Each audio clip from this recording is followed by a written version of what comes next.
പിതാവും പുത്രനും പരിശുദ്ധാത്മാവുമായ ത്രിയേക ദൈവത്തിലുള്ള വിശ്വാസത്തോടെ പ്രഖ്യാപിക്കുമ്പോൾ രണ്ട് കാര്യങ്ങൾ സംഭവിക്കും.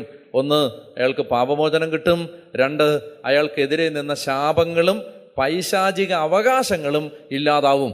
പറഞ്ഞേ ഹല്ലേലൂയാ, പറഞ്ഞേ ഹല്ലേലൂയാ. അവിടെ അതുകൊണ്ടാണ് നമ്മൾ വിശുദ്ധ കുർബാനയ്ക്കൊക്കെ നിന്ന് വിശ്വാസ പ്രമാണം ആ ബോധ്യത്തോടെ ചൊല്ലേണ്ടത്. ഞാൻ വിശ്വസിക്കുന്നു.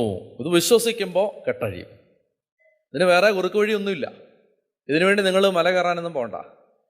വിശ്വസിക്കുന്നു, ഞാൻ വിശ്വസിക്കുന്നു എന്ന് പറഞ്ഞാൽ ഞാൻ വിശ്വസിക്കുന്നു. കാരണം യേശു ക്രിസ്തു എൻ്റെ രക്ഷകനാണെന്ന് ഞാൻ, യേശു എനിക്ക് പകരം മരിച്ചുവെന്ന് ഞാൻ, യേശുവിൻ്റെ പാപം ക്ഷമിച്ചുവെന്ന് ഞാൻ, എൻ്റെ മേലുള്ള സാത്താൻ്റെ അവകാശത്തെ യേശു എടുത്തു മാറ്റിയെന്ന് ഞാൻ.